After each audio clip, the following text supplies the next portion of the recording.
We are live and we are late. It's always my fault. We got to do everything.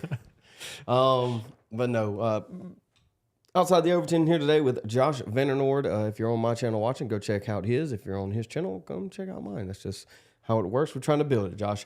But today we got a little bit of Stephen Miller, a little bit of JD Vance. Gonna talk. We'll probably reach into a little bit of JFK Files. Gonna give that time to kind of boil over. I mean, 30,000 files or 30,000 pages is a decent amount. It doesn't scratch the surface of the total thing, but I thought it was 80. Is it 80,000 pages and 30,000 documents? it's not 6 million, which would be which would be the total amount of pages in the JFK Files. For my It's just career. a coincidence, though. I don't know. Just a coincidence. Are you being serious? I'm being 1,000% serious. That's crazy. It I is, thought you were being funny there, but that is actually bananas. That is the alleged amount of pages in the JFK Files. But we'll get into that. I'm sure we'll get into that. We'll probably touch on that a little bit more tomorrow, just because of give it time. Give it time. Let people. Yeah, sift we through it. gotta comb through it. I mean, we can put it into Perplexity and Grok and all these other AIs, but at the end of the day, they're going to censor out everything that needs to be censored out. There are reports that you can go in and you can control F and find things. Mm-hmm. You know, there's a few words that it's not allowing you to control F. In what? Just like a basic in Grok? No, in the like a browser, it's not allowing you to essentially search. That's bananas. My mouse. Not surprised though. Not surprising. But yeah, we'll touch on that. I mean, it's not good for the people that deny the conspiracies. Let's say that. Yeah, man. But the people that deny the conspiracies conspiracies will also deny the conclusion. Because conspiracy theories are always right. Just a little bit of time, Josh. Give us a little bit of time. We'll get there. But yeah, Stephen Miller, JD Vance. We'll probably go. I'll pull some JFK file stuff up, and then what else I have?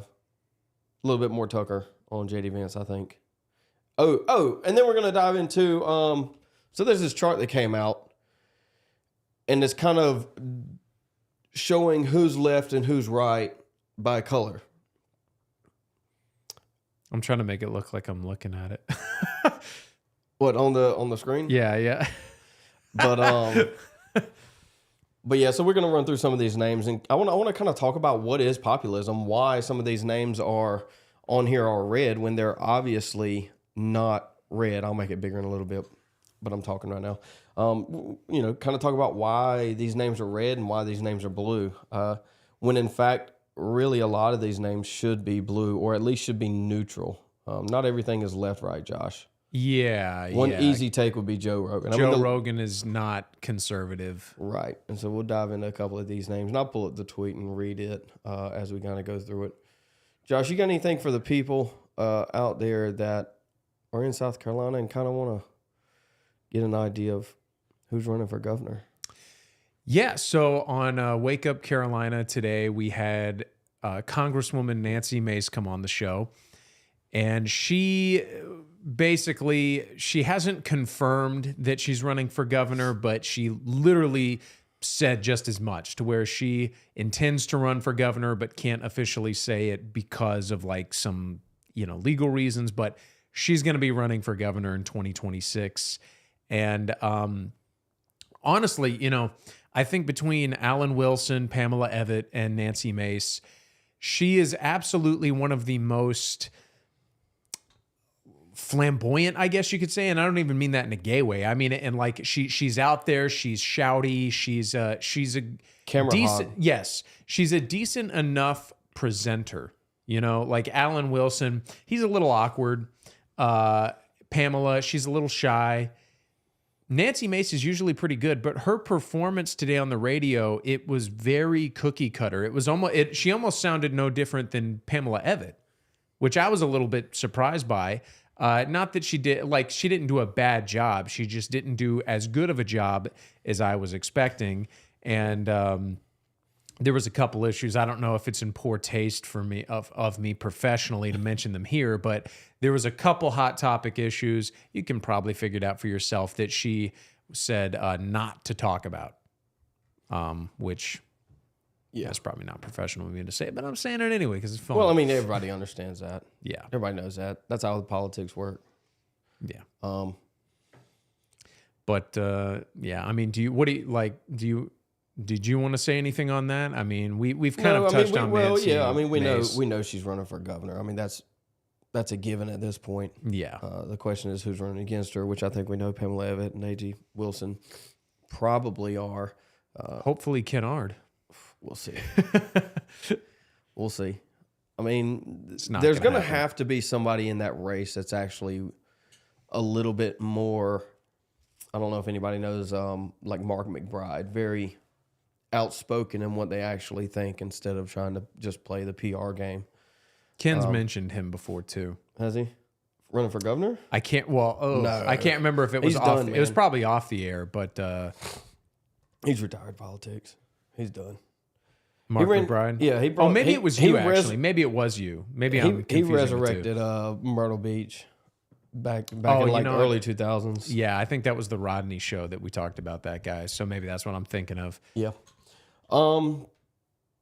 Is ATL Atlanta? Yo, checking in from Yeah. Atlanta. Next Gen Highlights. Connor, what's up, Connor? He does video editing for football and sports and stuff. Okay, cool. He's good. I'm sorry you live in Atlanta. He doesn't live there. He's all over the place. I I guess gotcha. he's stationed in Atlanta. But we got a long video from Miller here. I'm gonna try to do something new that we're doing. You know, have us on screen, and then I'm gonna switch to it. It's probably gonna autoplay. We'll see. What Miller, happens. the White House Deputy Chief of Okay, so I wonder if the people can hear us. Yes, they can.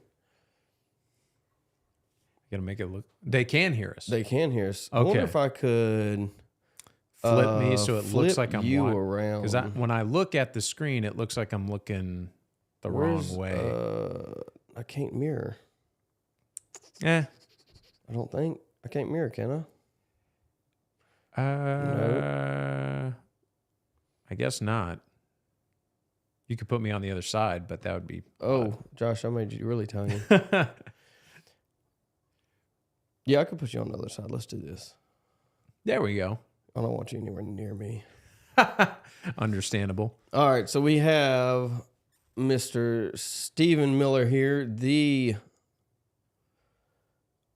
Stephen Miller? Is that what you're trying to say? the only on our team, and probably my favorite. But we're going to listen to him kind of tear up CNN a little bit. That's what they do, and that's what he is here for. Staff is here with me now. Stephen, thanks very much for being in the arena.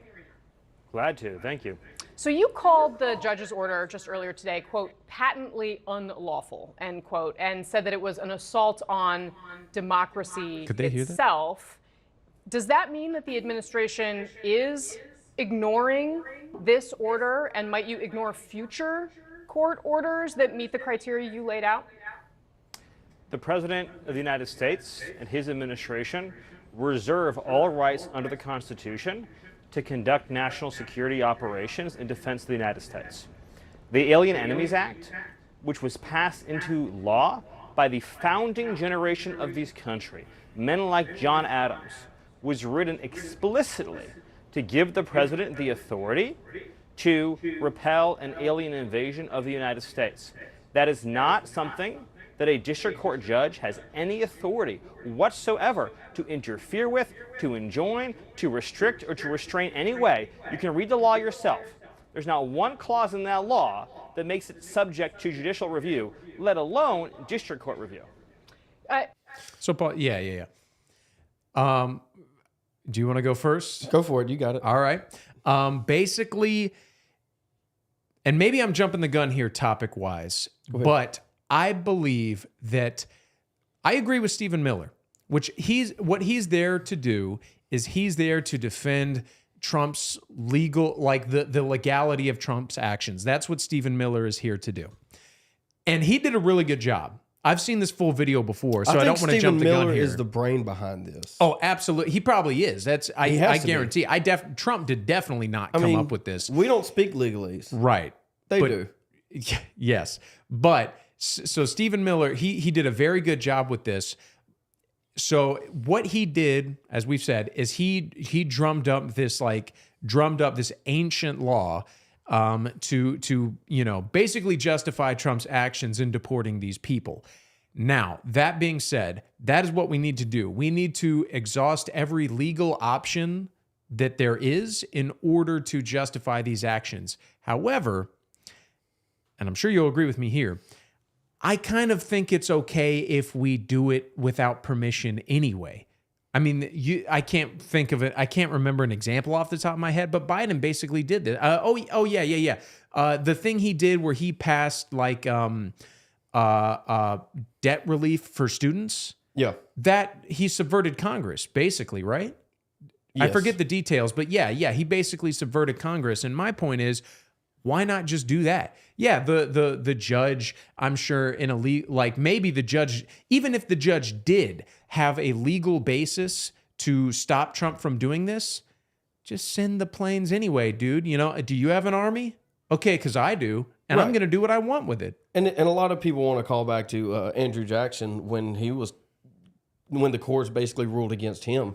And he essentially told the judge that ruled against him, now that you've made your law, now you have to enforce it, right? Yes. And so yes. this judicial power that these people have has no authority to it unless it's given to them by the executive branch. And so in a way, we live in a two-tiered system of a monarchy, per se, where that executive power, in this instance, can't be overruled by a circuit court judge. Right. This isn't the Supreme Court. You can't, I think you'll get it to here. You can't control international policy from a circuit court seat. Like, that just doesn't work, and it doesn't happen. I'll save that one for the end. So, Stephen, when you say that this person has no authority at all, this is how our system works. It starts with these judges and then continues up.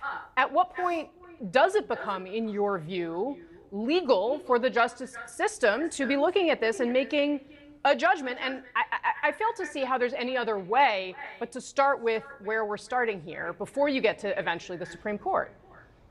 Well, so first of all, there's a term in law, justiciable. This is not justiciable. In other words, this is not subject to judicial remedy.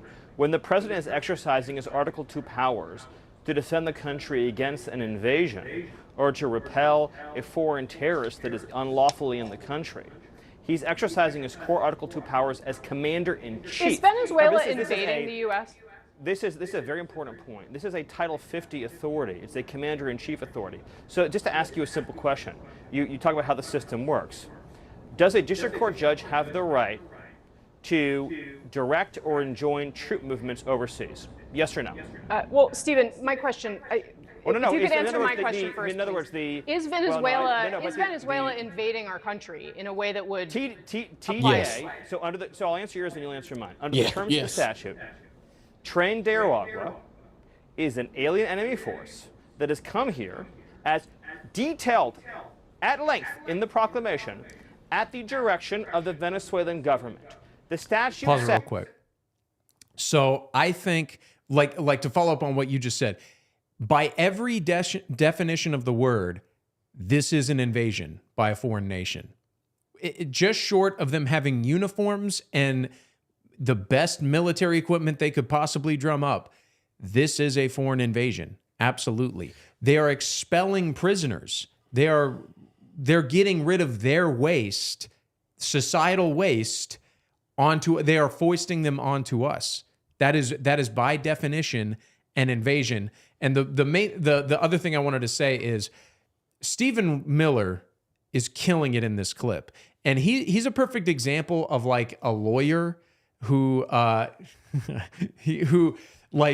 he comes across a little bit nerdy, just like from an optics point of view. He comes across like very nerdy, but like in a good way. And I know it's easy to say that because I agree with him, but like he even stuff he says that I don't like, he comes across like professional in the right way, not like you see this a lot on the left wing side, is they just kind of like pull out these like twinkish little gay nerds, and they know what they're Harry talking Sisson. about, but it's like they're reciting a script.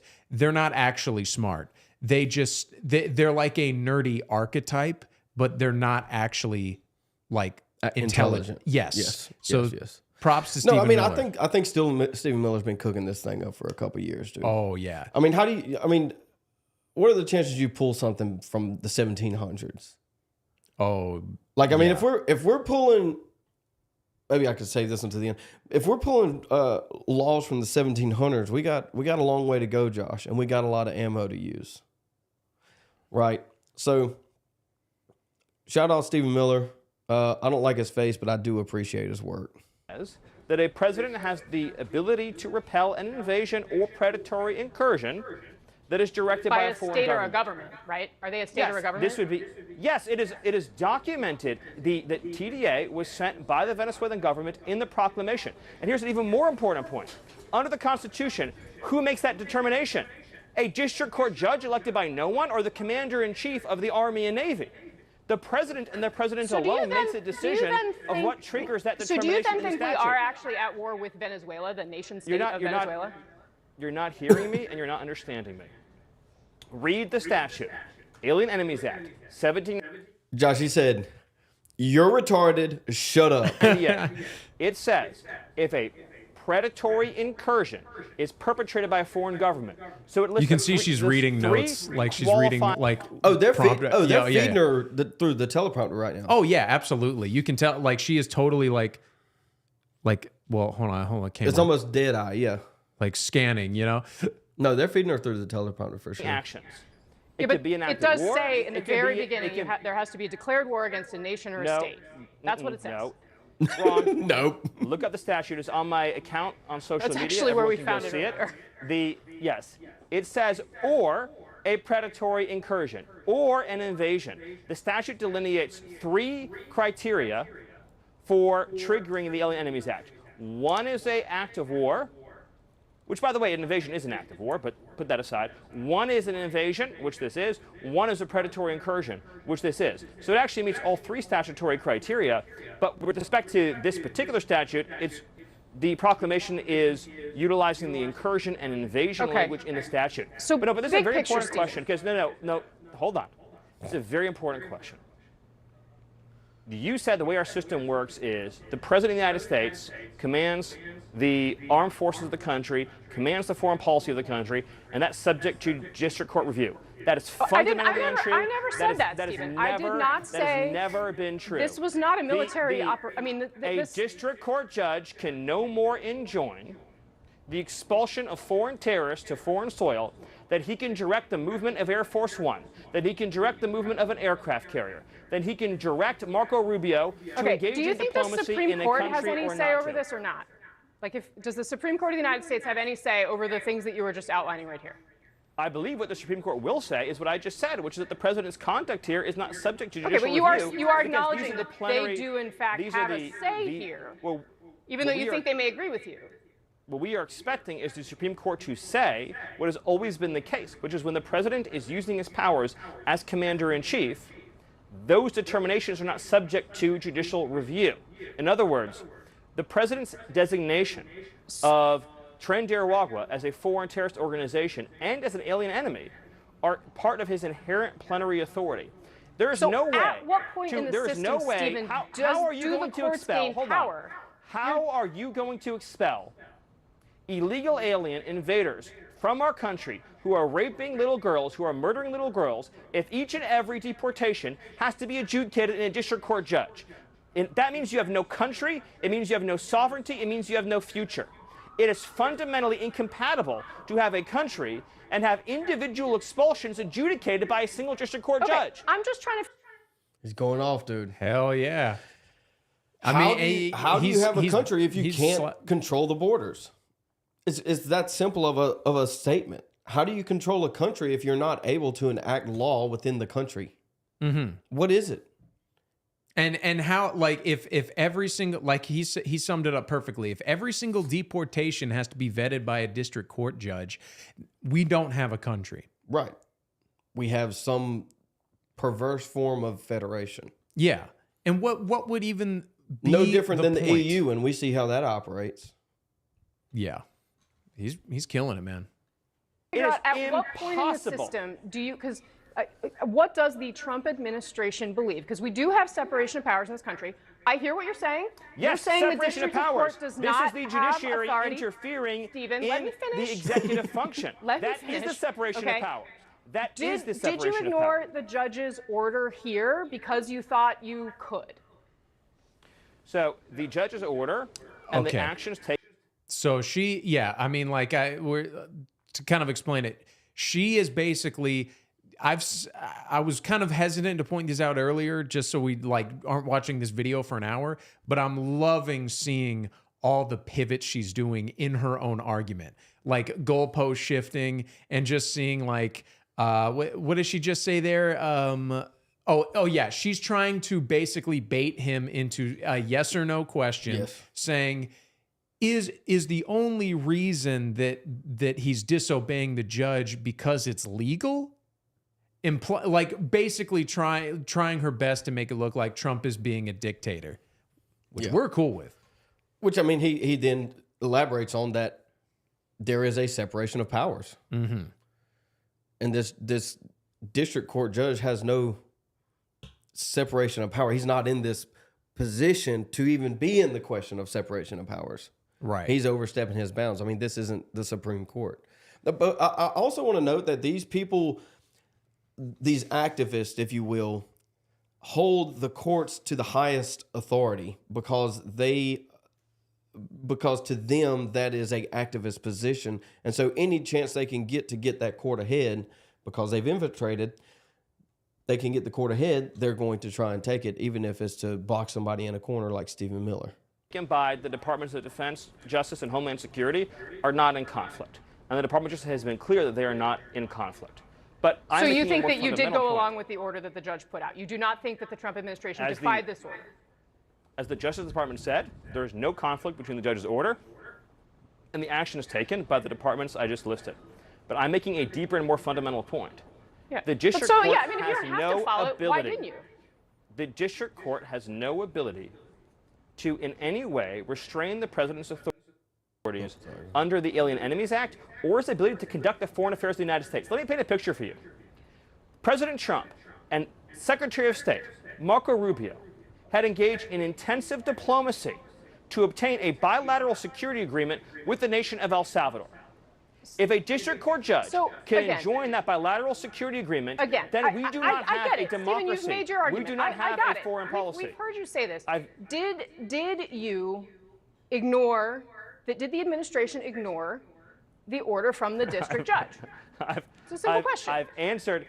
I've answered it because the Department of Justice has made a filing in the court. But let me make another point.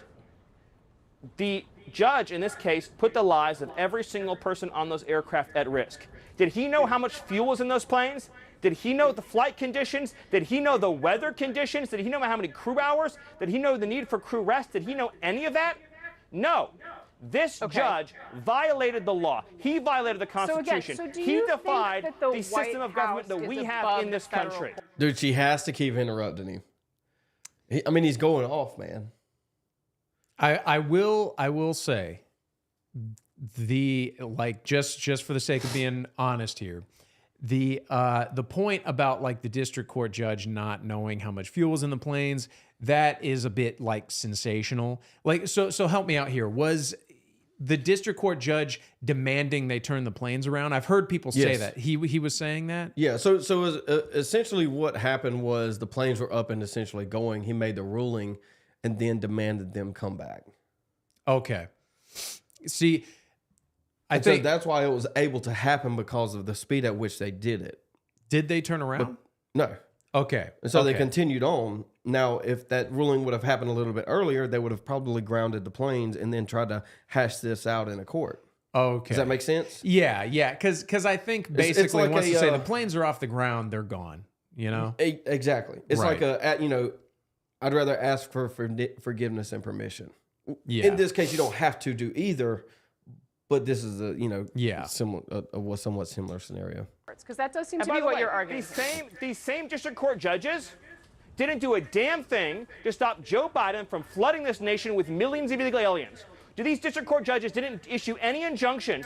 To my point earlier, the judicial system and the appointed judges, all the way up to even the Supreme Court, you can name Roberts and Barrett up there, that these people are activists, even in their own minds. And so the judicial system has a really, really huge issue with activist judges all throughout. And that's, 100%. He just happens to be one of them. To save Stephen, the lives of Jocelyn is the Hungary White or House Laken above Riley or the anyone federal else. courts? Is that what you're saying? What I'm saying is that what you said, there's a separation of powers. The judiciary exercises judgment and relief. I don't speak for the White House. You are here to speak You're here to speak for the White House. I just want you to answer that one simple question. I am. Ready? Here we go. Under a proper reading of the Constitution, district court judges provide relief to individual plaintiffs seeking relief. District court judges do not have the authority, as a general matter, to enjoin the functioning of the executive branch, but their authority is at its lowest point when the president is exercising his powers as commander-in-chief. And I asked you a question, you never answered it. Can a judge enjoin troop movements overseas? Can a district court judge enjoin troop movements overseas? Stephen, yes or no? I am not going to get into the And she doesn't answer the question, Josh. She does exactly what she's accusing him of not answering the question. I mean, he flat out says it. I mean, the judge simply doesn't have the power to do what he's attempting to do. Right. Because they don't see Trump specifically, but the presidency as a whole, as an executive power. They see it as, I don't know, a head position of the House. Like, right? I mean, he's slightly above a House seat. I mean, why is he not Speaker of the House? You know, I mean, I feel like that's how they see the presidency, and not a separate branch in total. Well, and the point is I think I've noticed this a lot on both sides of the aisle. There's this idea that, like, kind of like to what you were saying, is this is how they're acting, and therefore this is how they think about, like, for example, they see the executive branch as one step above this. I think it's actually a case of diminish. No one cares at all. This district court judge, basically the left wing sees it like this. Recently there's left wing activists trying to come out against right wing protests, and the point is it's not about the Constitution. These left wing judges, left wing people, they don't care about the rules and laws. They care about what they care about, which is their causes. And, not to, step on the clip here, but that is what we are advocating for on our side, is stop worrying so much about the legalese aspect of things. Start worrying about the goals.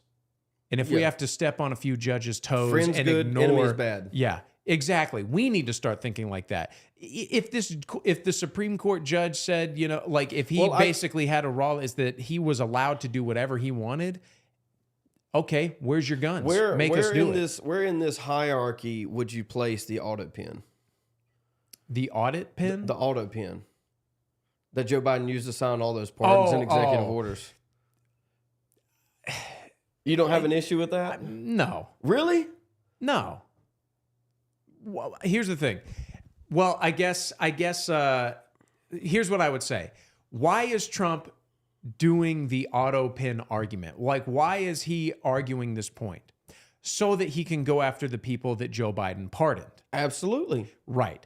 So what I'm saying is, because the people that Joe Biden pardoned are the ones that auto pinned the pardons. Yeah, I get that. And there's a case to be made. It's not enforceable. There's a case to be made. Okay. But here's my point is, make the case, but if you lose, arrest them anyway. Because I just don't good, care. Enemies bad. Because friends good, enemies bad. Just say no, and then you'll know that I'm right. This is a Just separate say no, question, and you'll know that Stephen. I'm right. Okay, we're not talking about other... District court judges provide relief to individual plaintiffs seeking relief. District court judges do not have the authority, as a general matter, to enjoin the functioning of the executive branch, but their authority is at its lowest point when the president is exercising his powers as commander-in-chief. And I asked you a question, you never answered it. Can a judge enjoin troop movements overseas? Can a district court judge enjoin troop movements overseas? Stephen, yes or no? I am not going to get into the Just say no, and then you'll know that I'm right. This is a Just separate say no, question, and you'll know that Stephen. I'm right. Okay, we're not talking about other Because troops the overseas. president, I need to ask you about something else. The president issued a proclamation delineating in detail how the Venezuelan regime sent this gang, this terrorist organization, to our shores. And by the way, and I love being here, but all the outrage that we are seeing from the Democrat Party and from the corporate media, none of that outrage was expressed when little Jocelyn Nungare was tortured and beaten to death. None of that outrage was expressed when our nation was flooded by illegal aliens. I mean, in my opinion, one of those cases justifies the deportation of all of them. Yeah. Right? Isn't that what they say all the time? If it's just one, what do they say? Oh boy, I can't remember what they're saying. But anyway, oh man, I know what you're talking about, but I can't remember. It's been a while since they've used it. They've kind of gotten away from it because it's such an easy weapon against them. What was it? It was something along the lines of like we can't get rid of all of them because some of them are good, or most of them are good. I don't. It's something. Yeah. Anyway. But yeah, that's the point. I mean, one of these cases justifies the deportation of all of them. Trying to get a simple answer to a simple question. No outrage necessary about whether or not the White House is the head of the court. But I am. But I need to ask you one more question. I'm going to have to let you go. Democrats defending Trinidad instead of celebrating President Trump expelling these terrorists from our midst. And I'm glad for the opportunity to explain how the separation of powers does work. If the president has to litigate every national security action with 700 district court judges, then we don't have a functioning democracy. Let me ask you one other question about the president's power today. It's on a slightly different topic, but we saw President Trump's comments about the use of the auto pen, the pardons that President Biden signed. And I just want to know from you, has President Trump ever used an auto pen to sign official documents, either in his first term or since he took office a second time? Well, I've seen President Trump hand sign every executive order my whole time, and every part. Have you ever seen him use an auto pen? For him. But President Trump signs every single critical government function document. But here's the more important point about that, even more important. The more important point is that President Trump personally directs every single federal government policy. Right, but has he ever signed anything with an auto pen? To my knowledge, every single executive order, every single proclamation, every single major government action, every single thing that affects the lives, safety, and livelihoods of the American people that comes out of the executive office of the president, he has signed. But more importantly, he has directed, signed without he has briefed, he has been involved in. And this is the most important point. It's not just that Joe Biden used the auto pen. It's that he didn't know it. He was not briefed on it. He was not aware of it. He did not approve it. He was not mentally aware of what the government was doing. If we're talking about the legality of something signed with an auto pen or not, I'm just trying to figure out if there's anything President Trump signed. The key point is that you're missing Stephen, it. I'm so sorry we're running out of time here. I do appreciate how much time you have spent with me, Biden didn't know what was being signed in his name. All right. That's the key point. I understand what you are saying. Stephen Miller, the White House. I was seeing how bad the echo was in there. It's not terrible. Anybody listening, let us know your thoughts about Stephen Miller kind of just showing up almost out of nowhere. And he did really well. Usually these clips, these like TV debates you see, they're so painfully boring to watch, and ultimately at the end of the day, kind of meaningless. And like I do think, like we were talking about during the clip, let's focus on the goals and less so about the procedure and policy. The only reason, and I kind of want to get into this with you. I didn't know what you had queued up next, but I think it's an important point to discuss. It's a really short clip from Tom Homan. It kind of goes along with this. Okay, yeah, we got time. So I kind of wanted to hash that out. Do you kind of agree with me on my point though? Because I think friend good, enemy bad. Yeah. Yeah. Oh yeah. But basically, to kind of explain it to the viewers, I think that what Trump is doing right now, where he's using this auto pin argument, is effective because the longer that you, like, if Trump was going dictator mode like we wanted him to, the longer he can preserve the narrative that he's not, that would be advantageous. I think that would be better, which is why using this auto pin argument is all fine and dandy. You know, the Democrats, they justify their unconstitutional things they do all the time and get away with it with this flimsy justification. So I'm okay with it in principle. But I guess my question is to you specifically, and the audience, you know, feel free to chime in on, you know, the live chat. Once you get to that point, and if the argument fails, what do you do then? How do you hold Liz Cheney responsible, or get any answers about how bad the corruption was from her after that? Or Hunter Biden selling us out to Ukraine and, you know, what, China, whatever. What do you do once the argument fails, if it does? Which argument in particular? The pardon. You have to subpoena them. Just subpoena them anyway, even though they have the pardons? They don't have the pardons. That's... Oh, you're saying, no, what I'm saying is if the auto pin argument fails, you can still subpoena them because they can't plead the fifth on pardon anymore. So once they're pardoned, they're not allowed to plead fifth anymore. And so they have to give you something, which is why I don't know why we haven't had this anyway, is they are compelled to tell the truth because they have the pardon. Mm. So, I mean, maybe that should have been a play, is to bring them forth in a court, get it out of them, and then revoke pardon. Okay, so they have to tell. They're I mean, they don't have to. Obviously, I mean, legally they have to. Right. Well, they can't plead the fifth. They can't not say anything. Okay. They can't say I'm pleading the fifth because I will perjure myself. Well, you're not gonna, or not perjure myself, but I'm gonna admit guilt. Well, it doesn't matter if you admit guilt because you have a pardon. So why are you not telling us this thing? Although, I think, can they just say they don't recall as an answer for all of it? Sure. Even if they say, like, you know, if a relevant question was like, did you have dinner at Panera Bread with this person yesterday? And their answer was, I can't remember. Like, it's an obvious lie, but it's not the fifth. I mean, so they could say that. I mean, I guess they could. It just throws more. My point would be is like, that's all legalese stuff. That is like, basically, you know, we say burn it all down. I mean, like, use a flathead to like peel their fingernails up to get the information. Go Guantanamo Bay. Yeah, exactly. Like, actually hold them responsible for what they did.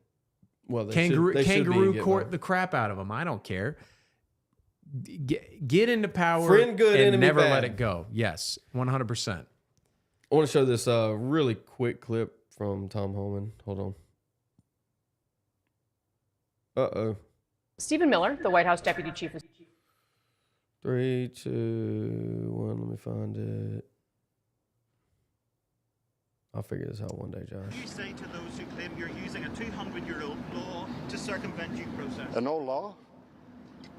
Not as old as the Constitution. We still pay attention to that, don't we? But some would say this is... How many more terms do you plan on deporting to El Salvador? Josh, they're trying to get us on an old law. Yeah. Awesome. I mean, we still pay attention to the Constitution, don't we? I mean, that's what he said. I mean, we do. We do pay attention to the Constitution, and these people want to prop it up any chance they get when it's on their side, when it's kind of backs up their argument, and then they want to throw it away when it doesn't. That's how these people operate. You know, they have no loyalty to the Constitution, to the country, to the American people. Yeah, 100%. And that perfectly plays into the point that we were just making, how it's not about upholding the law. For them, it is about keeping these immigrants here because that's what they think is moral. So when our side drums up some old, statute that no one's ever heard of to win, they pound their fists and come up with whatever. And, the dumb ones will say, well, it's an old law. And but my point is that I think we talk about the divide a lot, the divide on the right. The split is coming. I guess I'm wondering at some point it's going to come to the point where we are going to have to, like, our side politically is going to have to say what you and I are saying right now, which is we just got to win. I don't really care what the law says. We have to defeat our enemies. We have to lock them up without being found guilty in a court, because we know they're evil. We know that they've done these horrible things, even though I can't prove it. We've seen them do it, but they destroy the evidence. Well, whatever. they are an enemy of the people, the people of America, Americans, if you will. And so, yeah, friend good, enemy bad. They want to destroy the thing that we love, and so we have to stop them from doing it. I mean, you can argue for a just court, innocent until proven guilty, all you want, but once you realize that, to quote a famous philosopher, these people want you dead, raped, and in prison, and they think it's funny. So you kind of have to return fire, Josh. Yeah. And I guess before you go through all this justification of, oh, let's try them and set them free so they can run off to Greece and Israel, to non-extradition countries. I mean, these people are evil. They want you dead, broke, raped, and in prison. I mean, that's what they want to do. Yeah. And I guess the point I'm making is the last thing I'll say on it, at least for now, is we do need to hold the facade of, like, for us, I mean, we need to hold the facade of, oh, we're just doing what's right constitutionally for as long as we can, because a sad fact is the boomers do believe that. They would oppose us because they believe in the Constitution not morality. I want to make the point kind of against the boomers is the Constitution is amendable. And it's not a living document like the Bible is, but it's a living document in that it can be changed. So you owe no allegiance to a document that can be changed, right? That allegiance should be to the Bible, and then you kind of obey the laws of the land. Mm-hmm. And so the Constitution is that thing that should be amended to, well, I would say back to where it started at. Yeah. But there's so much contradiction built within the Constitution now that a large part of it means nothing, right? What is freedom of association? There is no freedom of association anymore, right? This is why you have to bake the cake. This is why you have to do the decorations for the gay wedding, right? There is no freedom of association anymore. This is why you have to hire the person not based on anything, race, sexual orientation, skin color, whatever it is. Right. And just to finish the thought, what is free speech? Like, all of these things are contradicted within the Constitution. So if you hold an allegiance to the Constitution, which contradiction are you going to hold up? And that's my point. That just to finish my thought, that's the point. Is it's like, I think we need to start being honest about our intentions, enough to keep up the facade, but not enough to come across as a straight up liar.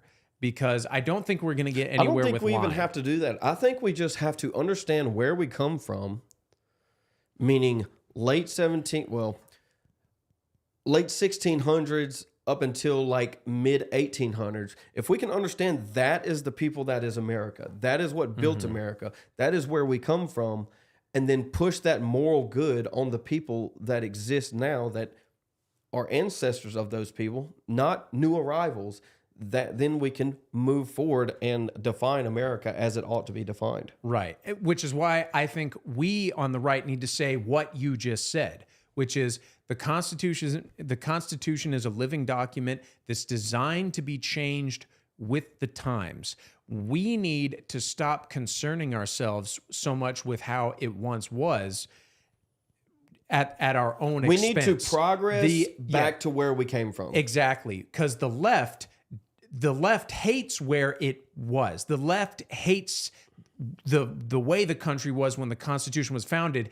The Constitution is their like hindrance, but They hate the thing itself. Yes, but but they use they it. can get around it because they have all the courts, because they have all of Congress, because they have majorities. Well, because What they we have need no to do- loyalty to the country and to the people. What we need to do is we don't need to play the same game where we manipulate the Constitution as it, like the understanding of it as it is. Let's just go ahead and say, let's make the Constitution the way we want it to be. That way, once we gain the power, we're not like straight up lying. Because if you do what Trump says, where we need to, or Ben Shapiro, whoever, where it's like, let's get back to the Constitution. No. Let's not get back to the Constitution. Let's make America great again. Let's make the Constitution and all its amendments great again. That's what we need to be saying. I think you're exactly right, Josh. If you're tuning in, thank you for sticking around. Give us a like. Consider subscribing on. Are we me and done? Josh's. No, but I'm just gonna. Okay. We got to practice plugging ourselves. That's a little true. bit, That's Josh. true. You're right. My bad. We just kind of let it run. But yeah, welcome to the show. We are going to get to this chart hopefully in a little bit. But before that, Josh just loves talking about JD Vance so much. I figured I'd put him back on the docket today. I got two clips. So one's from Tucker, and the other one is JD Vance himself. The Vance clip is a little bit longer. I'm going to play that first. We'll kind of give a little bit of a reaction. Then I'll play the Tucker clip. This conversation is essentially going to be an overarching idea would be, can JD Vance carry MAGA into the future?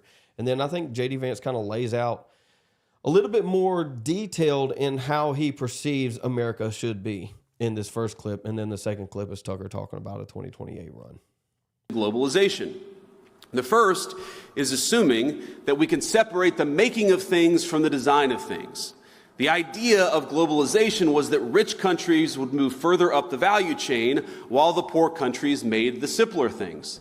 You would open an iPhone box and it would say designed in Cupertino, California. Now the implication, of course, is that it would be manufactured in Shenzhen or somewhere else. And yeah, some people might lose their jobs in manufacturing, but they could learn to design, or to use a very popular phrase, learn to code. But I think we got it wrong. It turns out that the geographies that do the manufacturing get awfully good at the designing of things. There are network effects, as you all well understand. The firms that design products work with firms that manufacture. They share intellectual property, they share best practices, and they even sometimes share critical employees. Now, we assume that other nations would always trail us in the value chain, but it turns out that as they got better at the low end of the value chain, they also started catching up on the higher end. We were squeezed from both ends.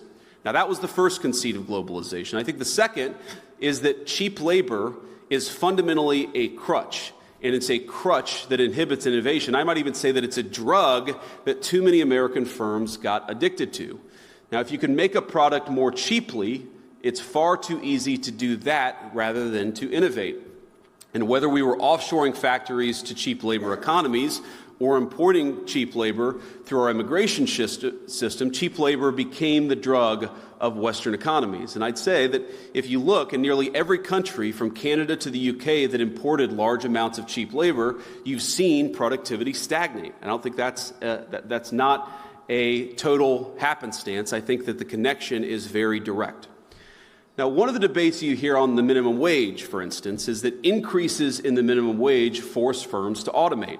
So a higher wage at McDonald's means more kiosks. And whatever your views on the wisdom of the minimum wage, I'm not going to comment on that here. Companies innovating in the absence of cheap labor is a good thing. I think most of you are not worried about getting cheaper and cheaper labor. You're worried about innovating, about building new things, about the old formulation of technology is doing more with less. You guys are all trying to do more with less every single day. And so I'd ask my friends, both on the tech optimist side and on the populist side, not to see the failure of the logic of globalization as a failure of innovation. Indeed, I'd say that globalization's hunger for cheap labor is a problem precisely because it's been bad for innovation. Both our working people, our populists, and our innovators gathered here today have the same enemy. And the solution, I believe, is American innovation. Josh, you're not a Vance fan too much, but I do think you would resonate with what he said there. And you got a little issue with him and Thiel backing, but would you say that JD Vance is authentic in what he says here? Or would you say that he is the greatest method actor that has ever graced the stage? So I'll be totally honest with you. Because when you sent me that clip, I like that. I like when you're honest. When you sent me that clip yesterday, I said to you in person when we were working, I was like, this at face value makes me, I'm eating my lunch here, it doesn't make my argument look good. Sure. It makes me look a little bit more like a schizo when I say that I'm suspicious of Vance. Now, with that being said, I don't disagree with any of the words that came out of his mouth. I think, and I think that actually is really beneficial rhetoric, which is what you say about Vance. Because I don't think you're totally you've hinted that you're a little suspicious of him. All of these politicians should be questioned. Oh, even yeah, Trump. yeah. I mean, they're all inflated on some level, but yeah, I think JD Vance is generally has made a kind of an arc, at least from his never Trump Obama 11 years. Right. And so all the things he said in the past, like I basically believe he's not a grifter, but basically like a deceiver. Like he's here to make the right wing more moderate and less conservative, like socially conservative, less of like a white identitarian, like that kind of stuff. And nothing I've seen has made me question that in of itself. The thing that I was basically questioning myself on when I saw this clip was, is this benefiting Silicon Valley? Is this benefiting Elon Musk and by extension, Peter Thiel? Because bringing manufacturing back to the United States doesn't necessarily benefit those companies. That being said, it doesn't hurt them either. Does it benefit Vivek in Ohio? It just might. That just popped in my head. If Ohio, that's a good point. Vivek wins Ohio, he wants to turn Ohio into the manufacturing Silicon Valley. And if we're making these arguments, here's what I think, and this is what sounds schizo about it, is I think, if you were to say years ago, like these companies, they don't want to bring manufacturing back to the United States, but now they're advocating for that. Why is that? And I think this is where it's going to sound schizo. It's because they've accepted this as a reality, because the American people, the masses, it has been put into their heads, anti-NAFTA. This, they felt the effects of it, and there's no way you're going to convince them that offshoring manufacturing is good. You think they're trying to get ahead of that? Yes. That reality. Yes. They're trying to get ahead of the reality that the American people want manufacturing back.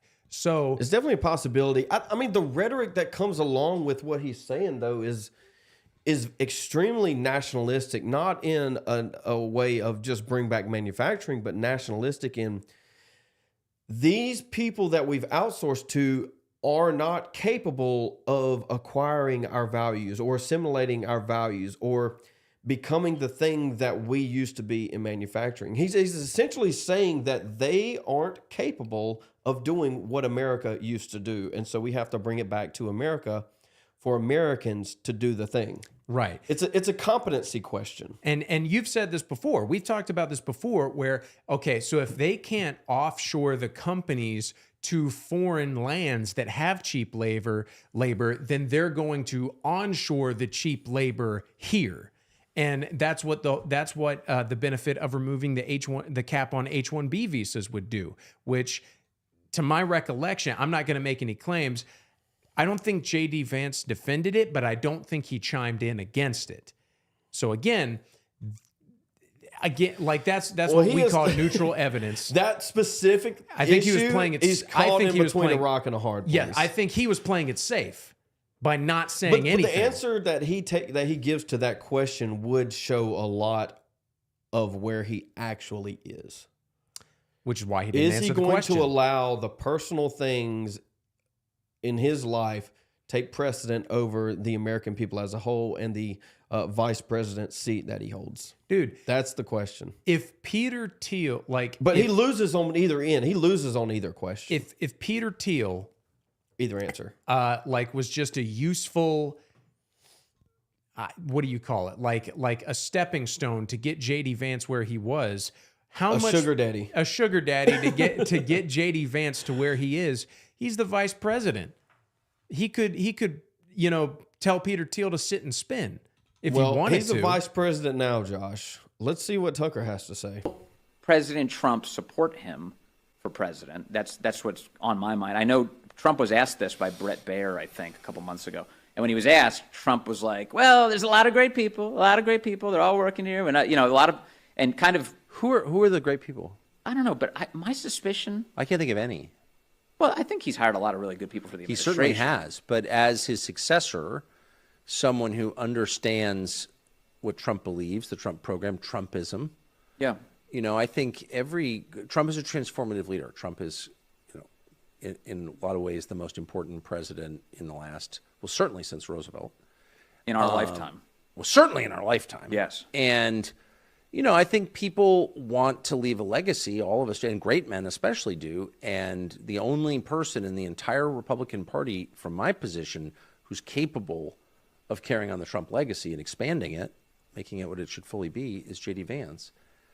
I think his loyalty is without question, and his service to Trump has been profound. Josh, I need you to disagree real quick.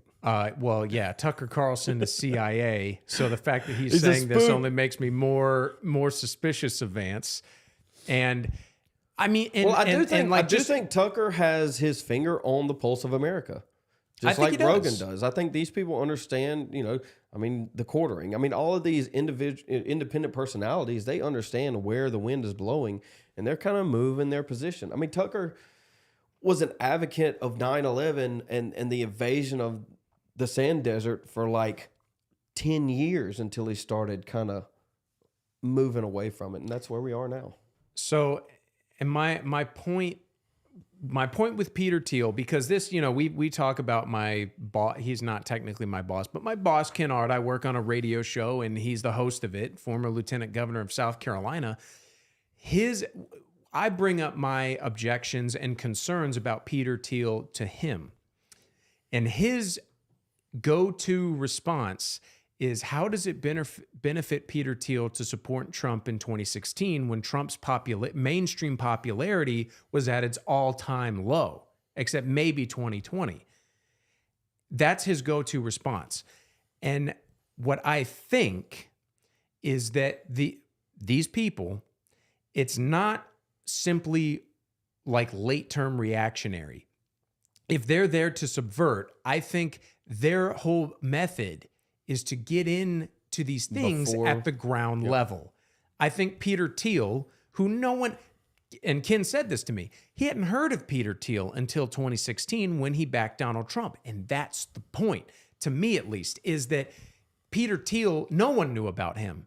So for him to show up and so on back Donald Trump, if it failed, it would be like Peter Thiel wouldn't be negatively affected. If he supported Donald Trump and Donald Trump lost, no one would care. No one would know who Peter Thiel is, but he would still be the owner of Palantir. He would still be a CIA operative. It wouldn't matter, like if his stock dropped a little bit, it would jump back up in a year or two.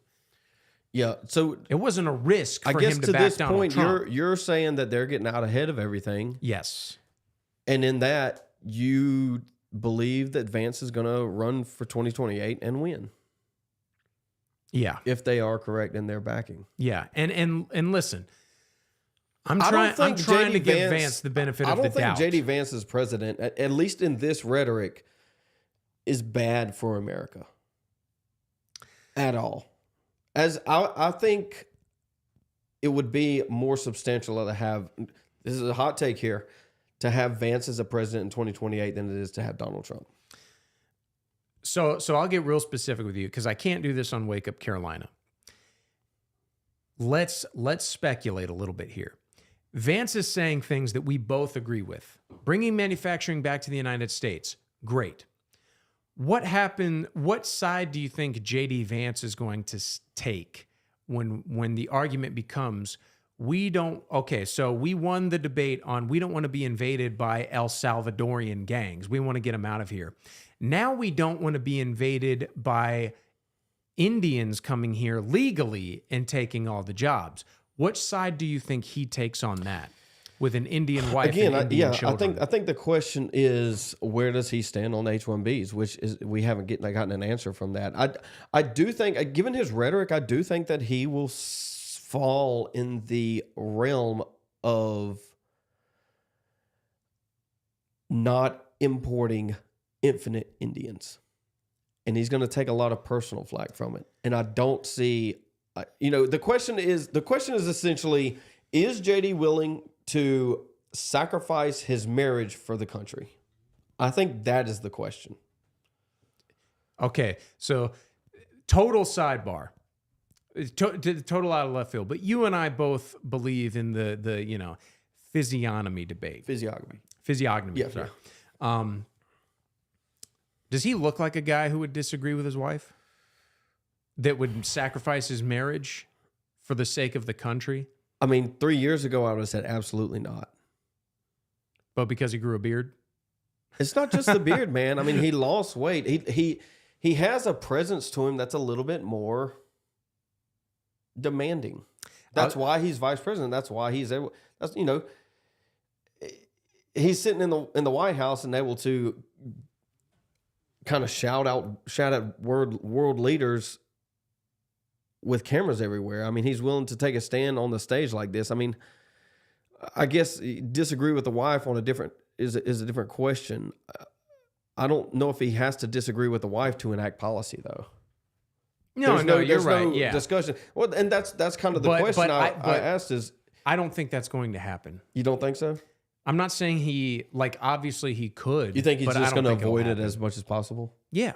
Oh, 100%. I mean, did you see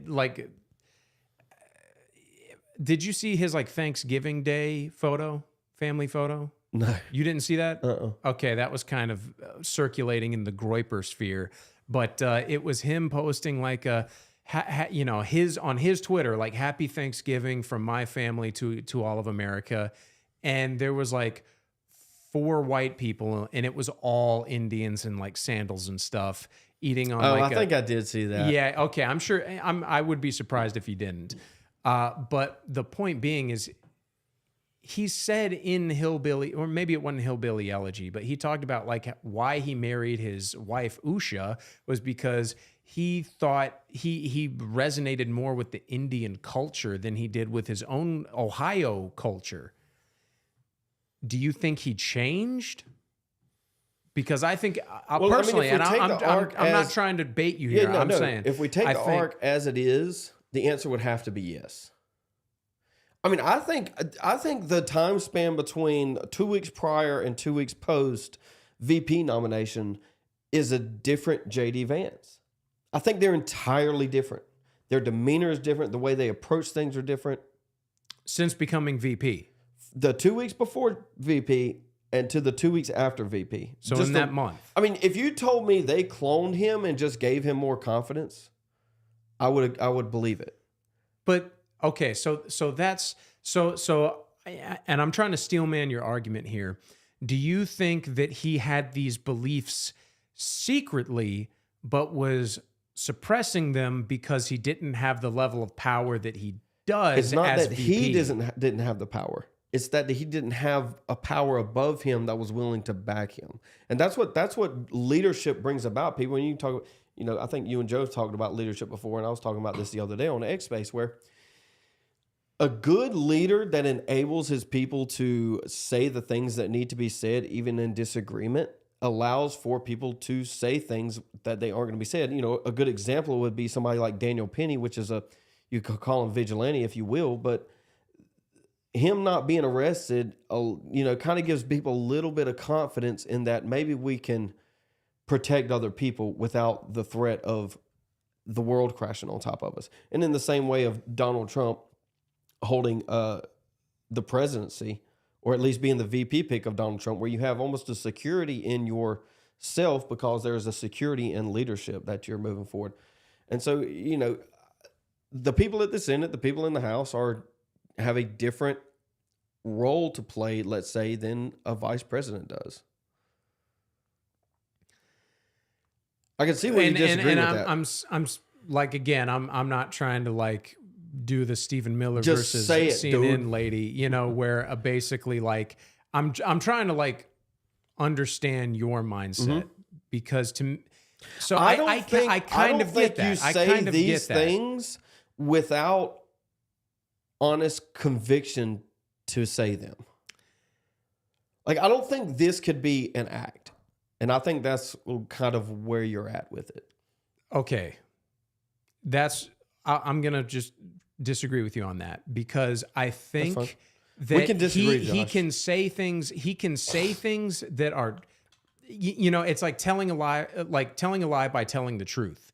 He believes that manufacturing should come back to the United States. But does he believe it for the same reasons we do? I think you see this confidence boost in him or this change in his rhetoric after he becomes the VP, not because he had these convictions the whole time, but because this is the facade he needs to maintain to reel in the rubes, to reel in and to appeal. I could be wrong. Let me finish. To have mass appeal, not only to the Reaganite boomers, but also to the hardcore right-wing extremists. It's this catered message to every possible right wing. Peter Thiel, just go along with my theory now, that Peter Thiel got on the ground level to manipulate the Trump movement in case it got big. Turns out it did. So J.D. Vance, Peter Thiel's the puppeteer, J.D. Vance is the puppet. They know people like us exist. They know about the Groypers. They know about Ian Carroll. They know about Candace Owens. They know that this audience is there. So what they're doing is trying to corral them as well. It's not the left-wing view of ignore these people or try and get rid of them. If that's the case, and they acquire this audience, and in the same voice they acquire this power, soft power or hard power, what's the end goal if it's not to give the audience what they're wanting? To subvert completely? Okay. So where's the off-ramp? As we've learned many times, politicians can say things. It's about you think it's maintaining the status quo, maintaining power to say we're going to get things done and not actually get things done? So I think there's an element of like there's like a word for it, but I can't remember. But basically, successful failure, where J.D. Vance can say things like, I think when Donald Trump says he wants a wall, he wants to build a wall. What got in his way? Congress, the Republican Party itself. What J.D. Vance is trying to do is he can say things that he can say, I want to bring manufacturing back to the United States. That appeals to us. That appeals to normal conservatives, to boomer conservatives. Everyone agrees with that. But, and I think he'll do it, by the way, but he can say things Congress, the government is, shut down, whatever, something will get in the way. And then he can say, well, I tried, but it just didn't happen. And that's out of my control because so-and-so did this or whatever. So I think saying and doing are two different things. Well, absolutely, saying and doing are two different things. But I think he'll promise big, or he'll promise. You said the other day in one of our shows, he's like more America first than Donald Trump, but he's saying it in a more statesman-like fashion. I think that's exactly what he's there to be, is say the things that Donald Trump is saying in a more statesman-like way so it appeals to moderates, but it also appeals to us. And then what happens? He gets in as president in 2028. How much of this can he deliver? He'll bring factories back to the United States, but fill them with H-1B visas. Yeah, I mean, that's definitely an answer we're going to have to get from them eventually. The question on infinite Indians and H-1Bs filling manufacturing jobs. And I'll be honest, like, since talking to you, I've become more open-minded about Vance. So I'm trying to give him the benefit of the doubt here for your sake. Josh, I could be wrong, dude. It's a possibility. I mean, it hasn't happened before, but you know. I could be wrong too, but I don't see it yet. We come in, we're a little over an hour, but Dang. I do want to knock down this chart real quick. Let me get to it on Twitter. I'm gonna pull it up here. That way we have something to actually look at. Josh, look at a couple of these names, kind of read them off, and give me your thoughts on, you know, why one's red and one's blue. So you said at the very beginning of the show there really should be some neutrals in here, and I completely agree. I don't know if that would be yellow, but I mean, I can't read some of the smaller ones. But okay, so Joe Rogan is not right wing, certainly not by our standard. Yeah, but the left needs their own Joe Rogan because the right has a Joe Rogan. The Breakfast Club, even though like Charlemagne has is the Breakfast Club red? Oh, no, it's blue. blue. It's blue. Oh. I was gonna say it's like, yeah, they're left wing, but like I would almost put in the same category as Joe Rogan. Like Charlemagne the God he basically just has the black version of Joe Rogan's takes. You know what I mean? Yeah. So I would put them in the neutral. The Young Turks, they're obviously blue. Megyn Kelly would not be red. Megyn Kelly would be neutral, in my opinion. Trevor Noah, blue. Tucker Carlson. This was he'd be published red. to say that right wing has narrative dominance. Somebody published this. I'm gonna read a couple of these tweets, and maybe they. So much of the conversation in dim circles and in parts. It was published by more of a left wing publication. So, you know, take that what you will. Yeah. Democrat, they were saying, oh, Democrats just need better messaging, kind of in retort to this. Wrong. Even if Dems had the perfect message, it wouldn't get anywhere. This is a messaging problem. It's a media crisis.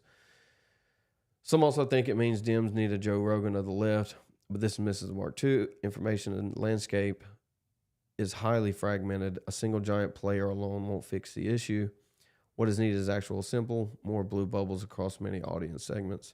I'm not going to read the entire thing. You kind of get the point. I think this is more of a representative of John Moore. Welcome to the stream. Welcome to the stream. Nice mustache. Does it come in hetero? That's pretty funny. That's a if you shaved your beard, you'd have like a very like tie a damsel in distress to a train look going on. But yeah, Russ, John, stopping in. Welcome, brother. But yeah, we're talking about Joe Rogan and Ben Shapiro, Russell Brand. I mean, is Russell Brand right wing? Obviously not. Charlie Kirk, full sin right wing. I mean, they're dudes. Is this a representative of masculinity? I think that's what this is. Masculine versus non-masculine. Full Sin, remind me, they're the ones that like just talk Steve with girls. will do it, and no. What am I thinking of? Not Myron, Full the other Sin. one. You know the Whatever ones where podcast? Yeah. I think they're right. I Okay, think they're that's on here what I'm somewhere, thinking too. of. That's what I'm thinking of. But the red is relatively masculine, and the blue is not masculine. That's what it represents to me. Or in another word would be, given this shift, is red would be a populist position, and blue would be not populist or left behind, if you will. I think that's what this graph represents more than anything. Where's my mouse at? But yeah, Disconnected. What are some other names on there? Dan Bongino? Well, he don't have a radio show anymore. He's a Fed. Yeah, another federal agent. Matt Walsh, definitely. I would even go so far as to say Charlie Kirk is, and I know he's like a total Let's do this. You know, Josh. what we like, you know, like grown in a lab. He's just there to say like the basic boomer talking points. But yeah, I'd give him. I'd say he's right wing. I wouldn't call him neutral. You just don't like his face. That's all. Honestly, like the people making fun of his face, there's definitely like uglier people. Like I don't even know Pierce Morgan. I mean, is Pierce Morgan right wing, Josh? Obviously not. No. Why is he red? Megyn Kelly, yeah, right wing. She came from Fox, which is fine. Benny Johnson, he's a faggot, like all the rest of them. But Can we say that? Tim Pool, obviously not right wing. Patrick Some of Bet-David, these aren't even largely right wing. Who are the like? There's just Aiden some Ross with is numbers. Aiden Ross right wing? No, No. He's like a rap worshiping like little Jewish boy. Impulsive. I don't know who that is. Impulsive is Michael Knowles. Is Paul. The Paul brothers. Well, one of them, Logan. Oh, they're not right wing. What are they talking about? Dave Rubin. Is Theo gay. right wing? I mean, maybe a little bit. No, I'd put him in the neutral. He'd be like Joe Rogan. He's definitely more based than Joe Rogan. You know, he's woke on a certain JQ. question. Yeah. Woke on Hassan's JQ. Yeah. obviously left. Sean Ryan. Is Sean Ryan right? I mean, all he does is do interviews. There's no. Yeah, he interviews like fake soldiers and stuff like that. Soldier. Dude, I saw a thread about him the other day that he's still a CIA, still paid CIA. Sean Ryan? Yeah. I wouldn't be surprised. I mean, the CIA's got so many people like influencing like Tucker Carlson and Lex Friedman. I wouldn't be surprised if Sean Ryan's on the payroll too. Yeah. What's that? The something report, that little blue one. It doesn't matter. I mean, they're so small. Where? The kind of like right. Yeah, to the right. Pull it over. Majority the report? report. Oh, okay. Yeah. Cedar. Is that who it is? Sam Cedar? Sam Cedar. He yeah. got handed to him on, it wasn't Jubilee. Yeah, it was. Yeah, it was Jubilee. Yeah, we reacted to that last week, What I an think. idiot. Silly goose. But yeah, I mean, this chart they're trying to portray as some evidence that the right wing dominates the news and the left doesn't. But it's a more of a representation of where the conversation is going, and they don't like the conversation, so they rail against it and shove everybody to the right or in the red. It's a populist representation of where this country's going, and these guys are mild compared to what's coming. Mm-hmm. Yeah. I didn't want to get too heavy into that. We've been going for a little while. If anybody's sticking around, thank you for that. Give us a like. Yeah, it was a good show today, man. We were really firing on all cylinders there. I think this is a good representative of how decentralization works too. Right? If we were looking at legacy media 15 years ago, Josh, I mean, you would have 5 bubbles up there. Fox News, CNN, MSNBC, ABC, CBS, right? I mean, those are the news. You breaking my stuff? I did, yeah, sorry. I'll fix it later.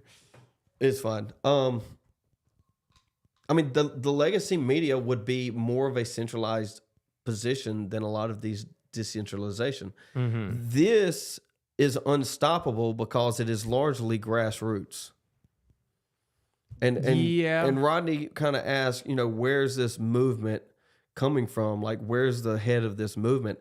Well, there really isn't a head to the movement per se, is there? No, and we talked about that later, where basically, the rules of the game have changed so much with the advent of the internet and social media and whatnot that almost it actually benefits. And I could be wrong about this, but we were talking about how we think the movement might benefit by not being centralized, by not having a name, by not being organized, by letting simply the ideology carry the movement forward. That way it can't be honed in on or targeted, Yeah, and given that each group is going to disagree with another group on a specific issue, That is why it is decentralized, and that's why we have separate groups. Who is the ally in this? In my opinion, is a person that is not harming those also working to move this conversation forward, right? Is that where you'd put JD Vance? Yep. Yeah. I think maybe that's why. When you put it like that, I get it for now. I guess the question is this person harming the movement in general? And that is a friend-enemy distinction. Where you have like, right now there's a massive push to dox and kind of cancel somebody on Twitter that I would consider, both of these I would have considered friends. Whereas now it's got me questioning, I don't agree with them on everything, right? Hardly any of us do, because that's why we're in this position of moving this conversation forward, because we are a little bit of a more free thinker than a TV watcher, right? And so when you have somebody that you agree with attacking somebody else that you largely agree with, it kind of makes you think, is this person just kind of a grifter?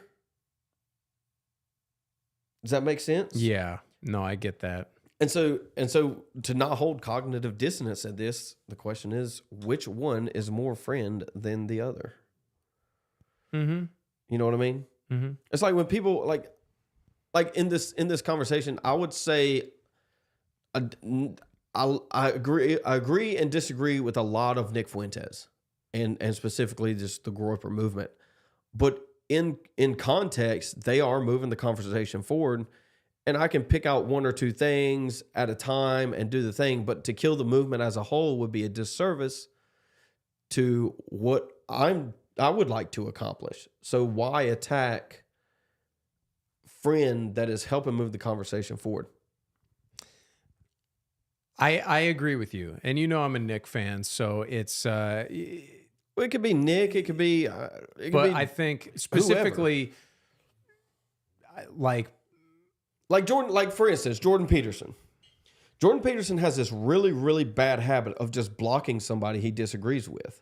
And it kills a conversation because it creates a circle for him to just perpetuate his own ideas inside of his head, and everybody agrees with him. I mean, if you're not a Jordan Peterson yes man, he will block you. That is an issue. It's harming the conversation and therefore harming the movement going forward. And now he's in a predicament where the Daily Wire is basically in free fall because of bankruptcy. So he sold his soul to I was going to say the devil. I didn't say it, Josh. You did. Yeah. I think there does also need to be gatekeeping, which is what I think the Groyper movement, that's the function that they serve. Okay, certain, because what the purpose they serve is there are infiltrators. And, you might disagree that JD Vance is one of those. And I'm skeptical. Like, I haven't made up my mind I would say completely. somebody like Laura Loomer is. Exactly. Well, I don't know enough about her, but I think yeah. So I'll save judgment, but like, yeah, you might want to save the judgment. They're not, she's relatively friendly with Fuentes and the Groyper movement, which is fine, but I think she is a subverter just by her nature. But she does do a lot of good for the movement itself, which is why I don't specifically designate enemy to her. Does that make sense? Mm-hmm. She's useful in the destruction, right? And so this friend-enemy distinction is going to change when the system is destroyed and the rebuilding comes. The friend-enemy distinction must change. We can destroy with people we disagree with, but we can't build with people we disagree with. And so as this destruction continues, it's going to get tighter and tighter to the point where when the rebuilding comes, a real conversation is going to have to be had. So there's two shifts going to have to be had before we get to where we need to go. Mm-hmm. Does that make sense? I guess, because the point is, as Christians, it is not... We do not believe in killing our enemies. We believe in converting our enemies and loving thine enemy. So by our... Yes. I mean, obviously, people need to be held accountable. Like, individuals need to be held accountable. but simply because of the fact that we cannot exterminate entire groups of people, no matter how disruptive they may be.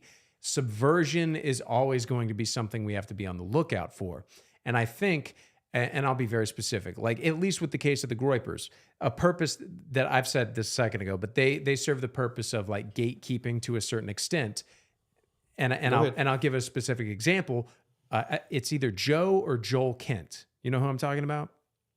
He was basically being propped up by the CIA network, you know, Tucker Carlson, all these people. He was running, I believe, to be a senator, and I don't remember the state, but okay, I remember now.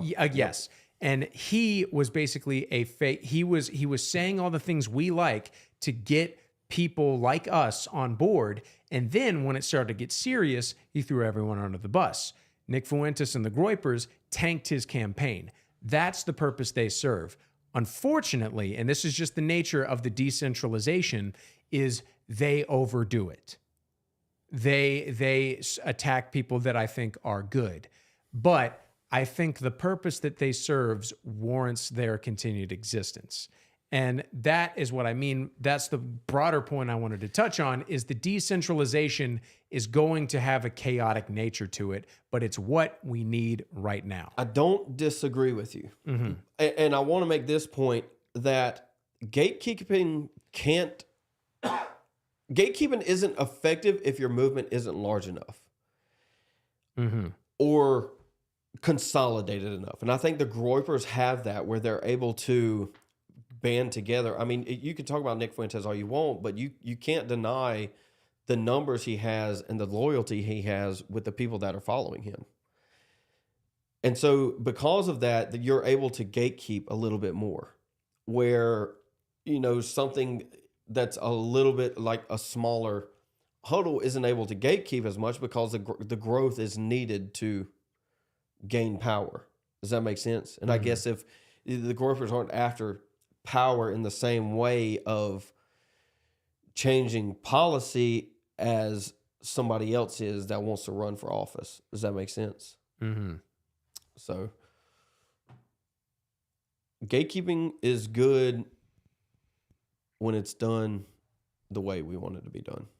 That's pretty simple there, Jane, Josh. Fine with me. If I like it, good. If I don't like it, bad. Friend good, enemy bad. It's that simple. You want to call it at 1:30, dude? This is probably our longest show yet, but it was a good one. Yeah, moving on up in the world. Want to thank everybody for stopping by. If you're on my channel, go check out Josh Vandernoord, VANDERNOORD. 2 O's. I know it's confusing. And then you can check out mine at Zeb Boykin. Maybe one day I'll get enough graphics done to have names on screen. But if you want to check us out, we are usually live somewhere between 2 and 3. Wednesday, Thursday, Friday. Trying to make it Tuesday, Thursday, Friday, I think. Yeah. Who knows? We'll see. We're still trying to figure it out. Join us on the ride of figuring it out, if you will. Josh, anything before we go? No, man, I think great show. And we're going to get some good clips out of it, I know. All right, brother. See you on the backside.